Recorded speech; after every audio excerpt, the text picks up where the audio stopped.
What's up YouTube, this is RL Yoshi as usual. I'm RL Yoshi, or Max, and bringing you the first, possibly only, Q&A. Hopefully just gonna be the first. If you have any more questions for me that don't get answered here, feel free to put them in the comments below. Basically, like a day or two ago, I put up a video asking people to ask me questions for this Q&A. I have collected all the ones that have been asked so far, and I'm going to now answer them. At least, I'm going to answer the ones that are not stupid. Maybe some of the ones that are stupid will get answered too. Alright, to start things off, I'm going to go through some of the questions that were asked by numerous people. There were about 4 or 5 that were like that, so I'm just going to cut through these real quick. A couple people asked me, why did you start being a YouTuber? What made you start YouTube? Things like that. It was back in like 2007, or yeah, 2007, and it was just for fun. Really, I just started doing videos for fun because I found the website and I was watching stuff, and at the time I was like 11. You have to bear that in mind, I was 11 or 12. I just kind of threw up some videos of my own, and then I started doing other types of videos, and yeah, it wasn't really like I had anything dead set on it. I was just an 11, 12-year-old kid who decided that he wanted to try to be funny on the internet through making videos. And yeah, to be fair, I'm actually very glad that I started doing it at such a young age, because even though I cringe every time I even think about the stuff I made back then, it at least allowed me to get a major head start on getting used to editing programs and things like that. If I started when I was like 18, then at this moment I would be doing absolutely terribly. Point being though, yeah, I just became a YouTuber, I just started doing it one day and I found it fun, and at some point along the way, I realized it could be made into a career, but even then, it's not really my primary focus. So, yeah, that's basically the origin of that. One person, in addition, also asked, who is your favorite YouTuber? And that is really hard to say, because there are a lot of YouTubers I watch, and it's not so much the people that I find favorites with, it's the content. For example, I like to watch, I sometimes watch Rooster Teeth stuff, but I don't like everything they do, only like a few things, so I can't really, even if I were to like one thing, like let's say Ruby, even if I liked Ruby more than anything else on YouTube, I don't know if I could say Rooster Teeth is my favorite YouTuber, and that's kind of a bad example. Rooster Teeth's their own thing, but long story short, I don't know who I could say my favorite YouTuber is. I think I'd probably say Proton John or Steven Plays, maybe. Steven Plays or Steven Vlog. Like, both of those are Let's Play channels, but I feel like the content they make is the one that I most consistently enjoy. Whereas other channels I watch, I tend to skip over some of the things they do, but yeah, probably one of those two. I guess we'll go with that. A couple of different people also asked you, how did you become a brony? There are a couple of additional questions in addition to those, but I'll answer this one first. How I became a brony is kind of weird. It was about, I don't remember exactly when it was. It was a couple days before Season 2, Episode 4, Lunar Eclipse came out. My brother was into the show at the time, I don't think he is anymore. He was into it, and when I found out he was into it, I had the expected reaction of, why? And he basically said, you know, I dare you to watch 4 episodes of the show and not get hooked. And it took me a while to actually, you know, be able to get past the intro of the pilot episode, because this was back, remember, Season 2 was new at the time. Season 2 was new. We're coming up on Season 6. Season 2 was new, so if you were to get into the show, if you wanted someone to get into the show, you told them to watch the first few episodes. You didn't have, like, any particular one you told them to watch, really. But that's what I did. I went and I watched the first few episodes, and that got me hooked.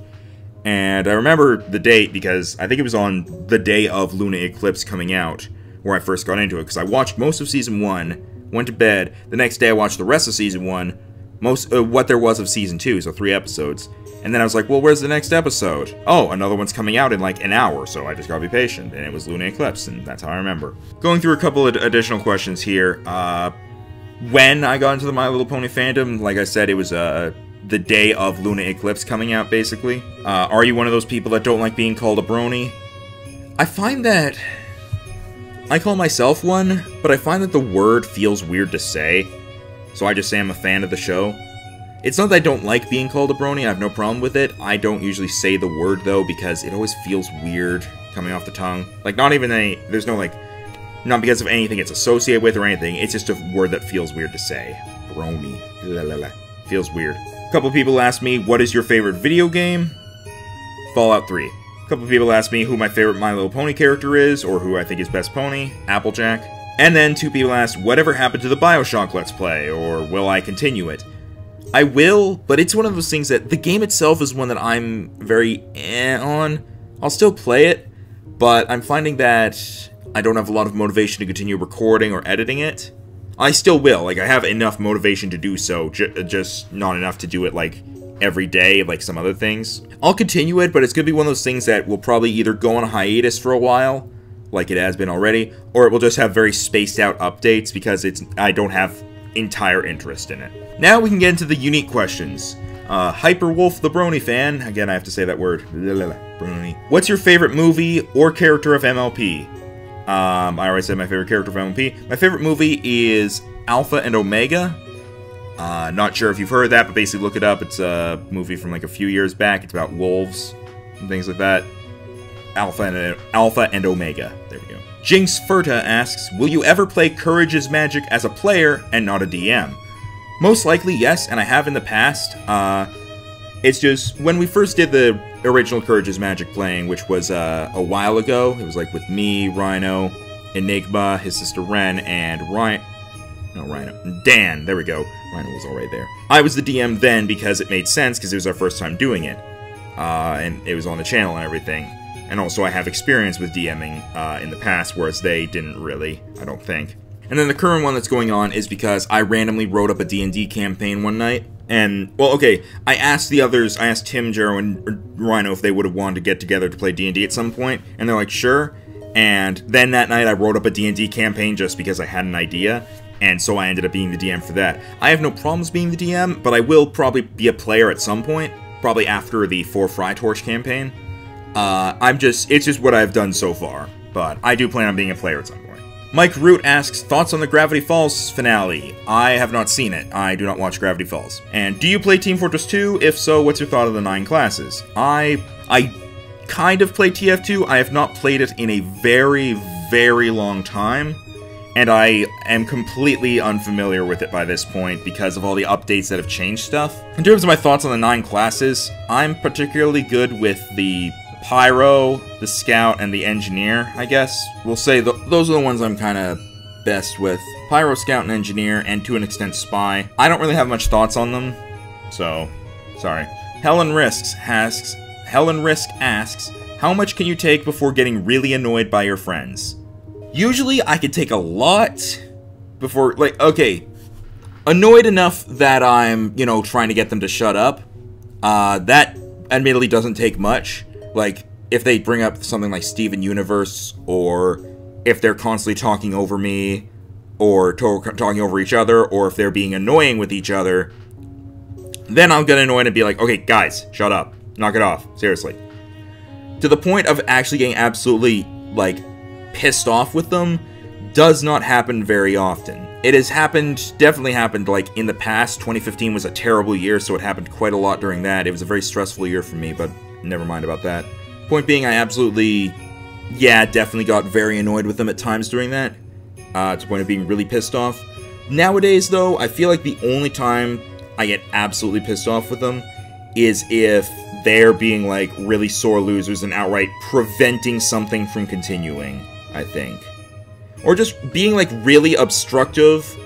Okay, if they, like, really push any of my buttons, if they're being hypocritical, smug, refusing to accept the blame for something, or completely obstructing the progress of anything we're trying to do, and not in a joking way, none of this in a joking way, as in they're sincerely being hypocritical, smug, obstructive, or not taking the blame for something, that is when I get really pissed off. Beforehand, it took a lot less, but I'm working a lot on that now.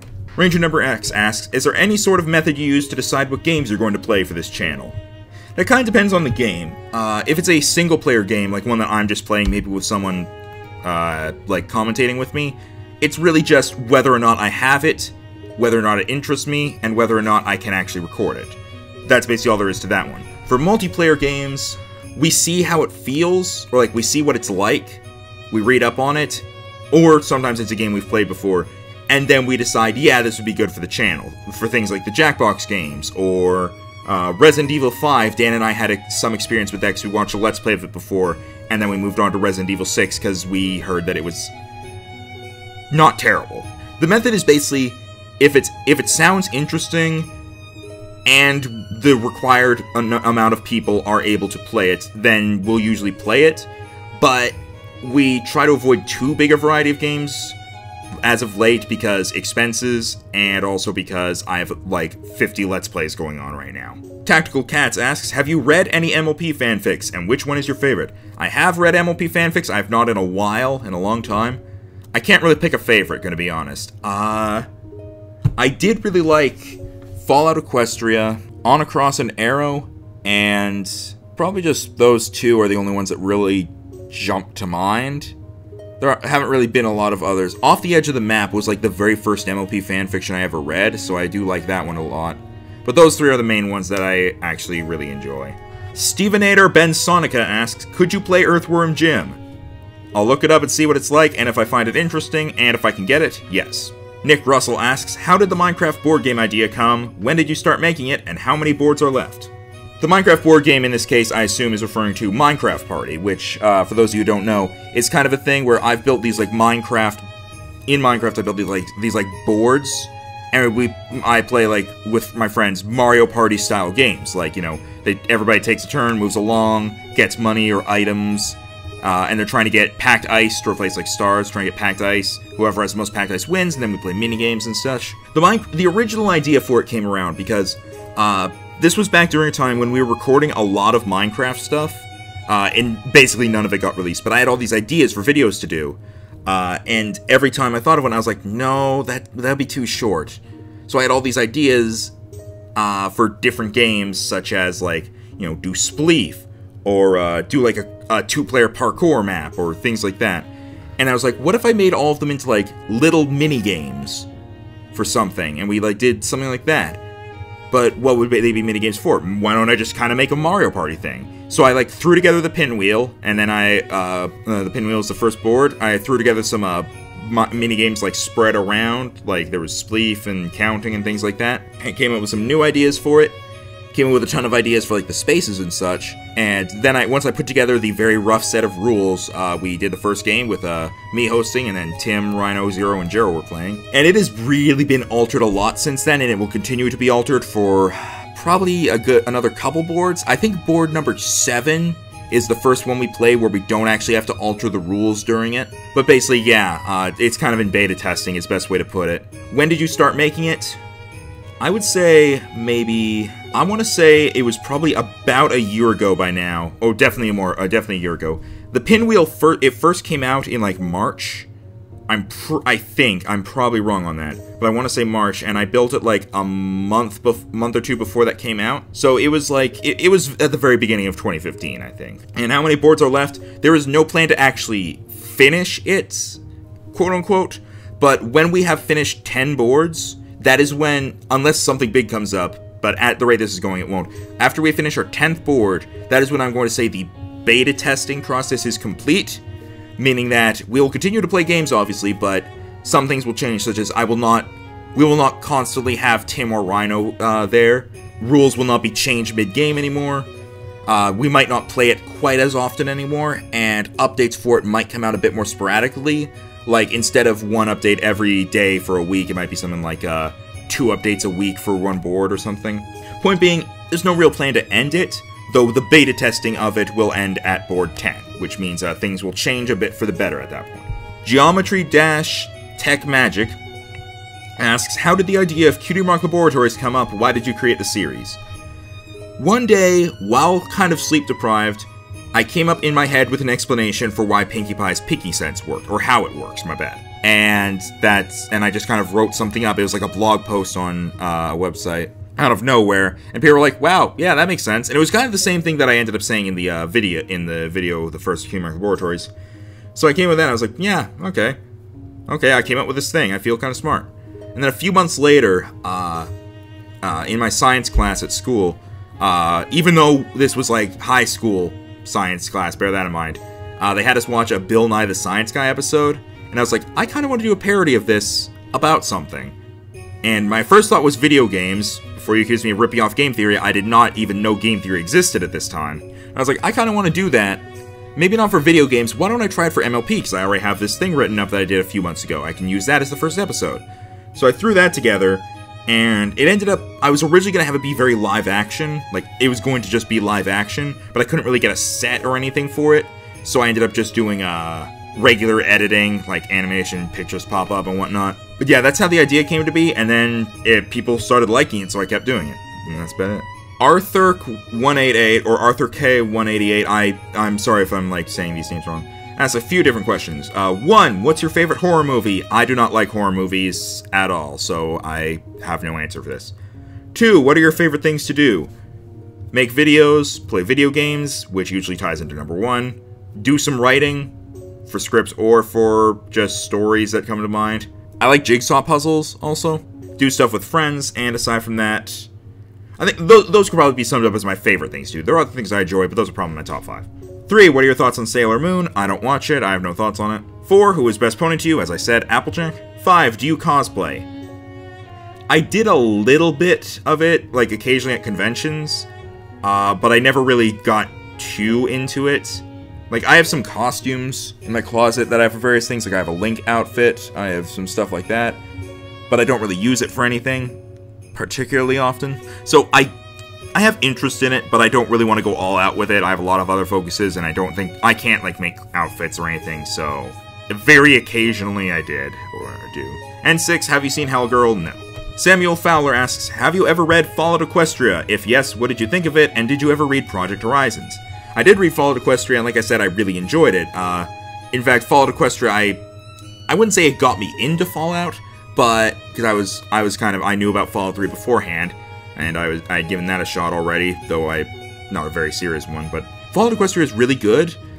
The bittersweet ending, like, okay, Fallout Equestria has been out for a long time. I don't think it's a problem to spoil stuff, though I will be very vague about it. The bittersweet ending left a bad taste in my mouth, if only because I hate bittersweet endings, because here's the thing, there are 3 types of endings: a good ending, a bad ending, and a bittersweet ending. Good ending, everybody's happy, or as happy as they can be. A bad ending, you know, that's like everybody's dead, or things haven't changed, or nothing's gotten better. And a bittersweet ending is like, things are still kind of bad, or something bad happened, but the outcome is supposed to be considered good nonetheless. Like, for example, not saying this is Fallout Equestria, the main character and his family, the main character dies, but he did manage to save his girlfriend in the process. That's an example. That's an example of a bittersweet ending. I don't like that sort of thing. I am really not a fan of it, but nevertheless, in general, I really did like Fallout Equestria, and it is very awesome. And that's all I can say about it. Project Horizons, however, I did read that for a while as well, but it just got so dark. So dark and sad, and it just reached the point where it's like, the original Fallout Equestria, it takes those dark and sad moments from the regular Fallout games and, like, bumps them up to 11. Project Horizons takes that, it takes the dial that turns it up to 11, rips it off, and puts it back in upside down so it can turn it further. It is just so sad and dark, and I just could not do it anymore. It just reached a point where I was like, no, just stop. I can't. No. So, I liked it for the bit that I read, and then it just reached a point, and I'm just like, no, I can't anymore. No. No. Koala Mala Bear Mare asks, is it hard to research Akita Mark Laboratories videos? How long do you have to research them? Depends on the topic. I'd say in general, the research process usually takes, it could probably take a minimum of 2 weeks, and the most it has ever taken me is 4 months. This is because, depending on the topic, there are many things I would have to research or ask other people's opinions on. For example, let's take the apple bucking episode. The research on that, I had to research physics and such, and get and ask questions to various physics professors that I knew around town. So that took me a long time, because I had to look that up and figure out, like, all the calculations and then go back to them and whatnot. Whereas something else, such as the Rainbow Dash being mentally challenged, that took me only a couple weeks because it was very easy to find the information I needed. Did ask for second opinions, but I didn't need as many. I didn't have to go, like, back and forth. But yeah, I would say 2 weeks to 4 months has been the minimum to maximum, so it averages out to about a month or 2. And you people wonder why I can't put them out every month, so... ArthurK188, again, asks, what are your thoughts on ScoobyDoo Mystery Incorporated? I've not seen Scooby-Doo in a very long time, and I've always been kind of on it. Like, I like it, but never really something I've gone back to look for. So. QDFX asks 2 questions. Do you play Counter-Strike or CSGO? I don't play any Counter-Strike games. And which season of My Little Pony was your favorite? Probably Season 4. Yeah, I'm probably going to say Season 4, maybe 3. Sonic Gamer asks, how did you come up with the name RL Yoshi? I liked Yoshi at the time, and I had been reading Goosebumps at the time, which were written by R.L. Stine, and I put them together, and I did a thing. I was 10, so I was 10. Crazy Fantasy asks a few questions here. How many languages do you speak? I only speak English. I know like a couple words in other languages, but that's it, and usually it's hello or good. When did your parents tell you you had autism and a bit of ADHD? That was like back in 2nd grade. I don't remember the details much at all. I don't remember much of anything from before like high school, mostly because I just didn't care. Nothing interesting really happened. And what's your favorite episode of MLP? Testing 1 2 3, easily. Patrick Dameron asks, on a scale of 1 to 10, what is your favorite flavor of the alphabet? Purple. Zedpool1991 asks, what inspired your OC? I like the colors blue and yellow, so I kind of made like a dark blue coat and then yellow hair. And then over time I mixed in some other things, like I gave him more attributes similar to myself, like glasses. I put some brown in his hair because I actually have brown hair. The bands on his back legs were just kind of an addition that I added for no reason whatsoever. The white hooves were kind of to add like a bit of a snow theme. The watch was because I always wear a watch. Usually, I don't wear one indoors anymore, but I wear one whenever I go out. And then the Q2 mark constantly changed, but as of now, it's the way it is just because it's something that I thought looked cool. And the name changed a couple times as well, then I settled on Winter Solstice because it sounds cool to me. At first, it was mostly just based off of the colors I liked, then some attributes from me, and then I just kind of rolled with it from there. LPS Llama Productions asks, have you seen Gravity Falls? No, I have not. The Pink Brony asks, have you played Fallout 4? Yes. I'm not like, I don't hate Fallout 4, I really like it, but I find myself lacking a lot of motivation to go back to it, even though I've been so hyped for its release. I know, that's all I can really say about it. Ingrid the Creeper Slayer asks, do you watch any other cartoons aside from MLP? Yes and no. I used to watch a lot of different ones, but they've ended, or things like that. Like, obviously, when I was younger, I watched things like Kim Possible, I watched the Pokemon anime. Nowadays, the only cartoons I really watch... I watch Sonic X, I'm currently rewatching that. I watch One Punch Man, to some extent. I mean, I'm still powering through it, but I only watch like an episode every couple weeks. I watch Sonic Boom, and I really like that one, and that's probably the only one aside from MLP that I'm really following, like, consistently, because it's still ongoing, and I'm fully vested in it. But yeah, those are probably the only ones that I really watch in terms of actual cartoons. I mostly watch YouTube shows more than anything, so... The Pink Brony again asks, why do you never upload some games you've started? I assume you mean why have I not, like, why do I, like, start uploading some games and then I just stop updating it? That is usually for one of 3 reasons. The first reason is that I lose the ability to record the game for one reason or another. This is very infrequent, but it has happened. It happened with Pokemon Mystery Dungeon way back in the day. Second reason, and the most common reason, is that I completely lose interest in the game, and I just don't want to continue it anymore. So I usually kind of let it slip silently away. If it's one that people are really interested in, then at the very least I'll explain why in like on Twitter or things like that. For the most part, I have tried to avoid this a lot. And the third reason is usually that I just forget about the game or I prioritize other things, so it's not so much canceled as it is just on a long pause. Like, Xenoblade was on a long pause for a while, same with Skyward Sword, but I brought those back very recently. So here's the way I'd see it. Unless I've made some sort of official announcement that I'm canceling a series, or it has been at least 6 months since the last episode, just consider it on pause. Please. Thank you. Derpy Wings Gaming asks, on a scale of 1 to 10, how good are the drugs I saw you taking yesterday? I'd say a 6, maybe. Long Traveler 007, are you going to do a Resident Evil 5 with co-op? Already done. Button Mash Plays asks, any new videos planned for the future? I'd be a pretty bad YouTuber if I didn't put out videos in the future. In all seriousness though, I assume you mean like different types of things. I obviously have Not Complete the Equine coming out, that like show that I'm working on, that I put out the casting call for a little while ago. Aside from that, I don't have anything necessarily... Like, I have ideas, but I have not put them into production yet, mostly because I either lack the resources or I'm still ironing out details. So for the most part, it is just going to be the gaming videos, not completely equine, some Cutie Mark Laboratories, and I might try some other things like countdowns or reviews, but with the way that's going to be, that's probably going to be something like I'll put one out, see how I'll be able to respond, and see if I want to make more based on that. I think I'm going to end this Q&A episode there. Obviously, there are more questions to answer, and I shall answer them. However, I will answer them in the next Q&A, because I don't want this video to be too long. It's already been going on for about half an hour. So, I've been Max. Thank you for seeing these questions. I still have plenty more to get through. So, if you have more questions you want to ask me, feel free to put them down in the comments below, and I will get to them within a couple episodes, because next episode I'll probably still be reading the rest of the questions I have here. I got about halfway through. I've been Max, and thank you for watching, thank you for asking, ask more questions, and I'll answer them later. Goodbye.